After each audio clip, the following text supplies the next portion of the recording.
when you're bringing it to things like a podcast, which you guys have. That's amazing. You guys also have a book. And so we mentioned paying off the car, but we haven't gone to the entirety of the debt process, the snowball effect, the element of service, and how much sacrifice in not taking for yourselves. You could always, people can take that money and do it, play with it, whatever they want. They can go back to that shopping addiction. They can, do these things.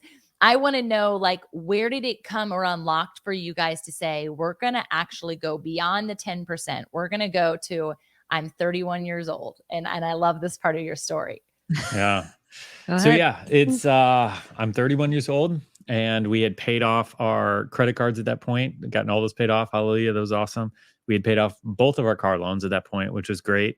We had paid off our student loans. I think that was all the kind of debt we had at that point. And so we were debt free except for our mortgage. We had a house that we had bought and I wanted to get that house paid off. I was super thankful that we paid the other stuff off and it freed up a whole bunch of extra cash that we were just funneling towards our mortgage and just paying off as fast as we can. And so I remember at that point, I went out in our neighborhood. There was a field up on a hill and I went to this field and prayed once in a while. And so I went there and I was praying and I was asking God, can we get this mortgage paid off faster? So I'm the numbers guy and I had the spreadsheet and it was going to take 3.5 years to get it paid off. Like with my current plan of putting all the extra money towards the house each month. And so I'm like, God, I want to do it faster. I'm an American. I want to faster. Yeah, of course. Microwave. Go. So I'll never forget this. It was one of the clearest things he's ever spoken to me. He said, if you really want to see me move on your finances, I want you to begin giving your age as a percentage of your income. Your age as a percentage of your income. So 31 at the time, we were previously giving about 11%. So this was a really big jump. And I remember standing there looking up to the sky and like scratching my head and be like, who does this? Like, where does this even come from? Like, and just how you knew it wasn't you. Yeah, right. Like you're looking around, like you're not talking to me, right? You're talking to the other guy. Like I don't have to follow in an empty field. Yeah, it was just so nuts. But like the thing that I distinctly remember that, I think especially when people are asking about this, I think it's important to mention is that I didn't at all feel like God was saying you have to do this or that you better do this or else I'm going to get you. Like it was like an invitation to step out and do an adventure with him. And it was like, it reminded me of like Peter stepping out of the boat and Jesus being on the water. It's like, you don't have to come, but if you want to walk on the water, if you want that story that no one else has, like the invitation is here. Wow. And so anyway, so I remember that feeling and I remember like trying to do the math in my head. And like, I don't even know if we're gonna be able to do this and pay the bills, buy groceries. Like, I don't know how this is going to work. If it's going to work, I don't know any of that stuff. And so I'm like, all right, well, I need to go talk to Linda. So I go back down the hill, go talk to Linda and she gets right on board. Like she's just awesome.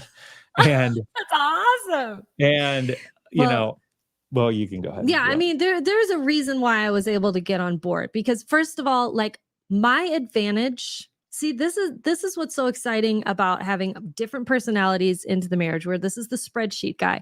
My advantage is that I'm not looking at the numbers. And so I could very easily go, okay, first of all, God's taken us through things like this before.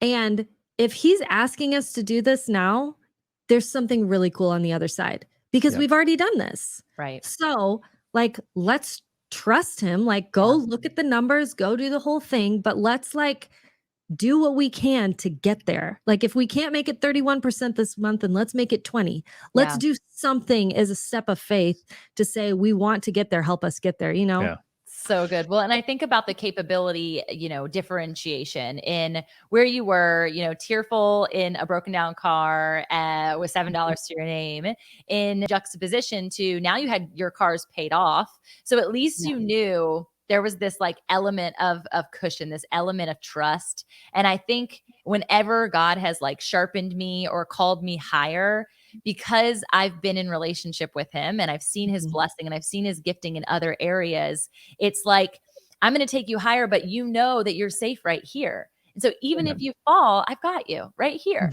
And right here is pretty dang comfortable, right? And so there's this level of comfortability that you would reach. And I think when we think about comfort and complacency and that being almost a dying zone, and I think a lot of people exist in that.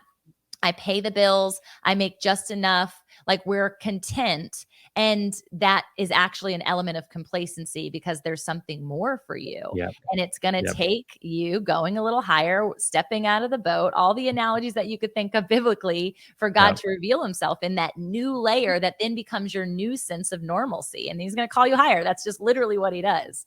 Mm-hmm. Yeah, no, and that's so good. I mean, I'll tie back into that in a second, but coming back to the story. So that month we decided, all right, we're going to go for this. And we started giving 31% of our income that month. So, any way you slice it or dice it, like this in the natural was the absolute worst way to pay off your mortgage faster. Like we're giving away all of our extra money, all the money that we were paying towards our mortgage, we're now giving it away. And so my new spreadsheet now says it's going to be like 10 years. I was going to ask, the 3.5 had to go to something different. Okay. Yeah, so it's like 10 years, but it's like, it was a sacrifice. I'm like, all right, Lord, I don't know and understand, but I'm going to lay down my goals and I'm going to obey this thing that you're asking and invite us to do. And this is the mind-blowing thing. And this is forever shake my faith in such a good way thing is that 10 months later, that mortgage was paid off. Like it makes absolutely no sense. Like we can't explain it. It was just a loaves and fishes things where money was coming in, the business was going up, like all kinds of things are coming together where God was just orchestrating this miracle right before our eyes. And is the business, the active business, the same business that you now have? It was just in the baby phase of just serving people, teaching people about this. Holy moly. Like that just makes me so excited. One thing, as you were talking about it, when I read the site in your bio and I saw that number 31, I had what I call a quarter life crisis at 29. And I often refer to the Jesus years, like that 30 to 33 years. Mm-hmm. I have so many friends whose testimonies that I can now count you all as friends. I can now count you in this testimony that within those years, God revealed himself in such a magnificent way that it's really the foundation of their faith.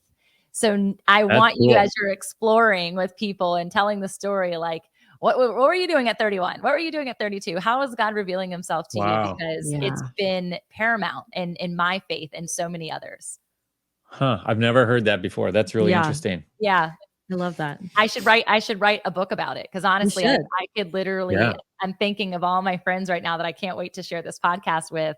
Just about that alone is magnificent to me. I mean, we could end the podcast. We're not going to yet, so stay tuned, but we could end it and I would be like, wow, God, like there's something that you're doing that you're just so eager to just get to know us and reveal yourself. And it was the Jesus years. And so I'm amazed by this. So you guys get to the place 10 months. Now your mortgage is paid. So you have zero debt to your name. Yeah. And not that, people say the mortgage is an okay debt, right? I don't really know what the difference of that is. I don't want that over my name, but still now you fast forwarded, your business is doing amazing. And you have another milestone that you've hit in the giving. Talk us through that. So you're 31, now you're 32. Yeah. So we just continued. We've continued that age of percentage thing up to, we're now 41. And so we've continued that. And by his grace, he sustained us. And it's just been a really good thing for us because the business has been up and down. It's entrepreneurship. It's like it's a roller coaster. There's good years and bad years and tough years. But within all of it, it's just been a healthy amount of tension for us because previously or after that whole 31 thing, like we were having a really big year, like, and the business was doing really good. And we had a couple of really good years where we just had a little bit more, we had more than we needed, but with that, what I found myself doing was getting apathetic in terms of not saying no to myself ever. And I think if you find yourself financially where you never have to say no to yourself, I think it can lead to you getting weird. Weird things. I think that's just the end of it. Very interesting. It's good to have some walls in place, things to bump up against. It's just like child celebrities, like who hear yes every single time. Like people we need to have something to submit to and to yield to, Yep. So anyway, that's the side note. But the point is that out of that abundance, God kind of led us to this thing, and that put in just a healthy amount of tension so that, we're still incredibly blessed, like fantastically blessed and super thankful for that. But it also stretched us and never had us in this position where we had so much money. They're like, we don't need to trust God anymore. It kept us in that position of dependency on him. Which I think is interesting because like we are teaching people how to manage their finances. And so by the world's definition of this, we should just be sitting on piles and piles of cash, right? We should be, what is that guy, Uncle Scrooge McDuck or whatever, jumping into like your swimming pool of gold. But I think that it's so like the Lord to keep us in a position of submitting to him. You know what I mean? Like I think this is where some people can go wrong a little bit if they don't keep that submission to the Lord. And I'm so grateful for it, because even though, let me tell you, there's so much stuff I'd like to buy. Even just the other day, I told my friend, I just really want $1,000 to buy clothes. Yeah, like this would be fun. Yeah, can I just get $1,000 just real quick? And of course, Bob's like, he just laughs at me. At this point, he knows. But like, it's just easy to just want, like, the eyes of man are never satisfied. There is not enough money for me to have that I would have all the things that I want. Yeah. There's no amount. It's so true. Doesn't matter how much it is. Yeah. So, but when I'm in this place, I can continually go to the Lord and say, what is in my heart that I need to get rid of? Because clearly I'm searching for it in other places. Yeah. And I think the other part of this too is that you can continue to trust God for the things rather than just looking to our bank account. Yep. Which is easy when you start doing well financially, to trust in your bank account rather than going to God for things.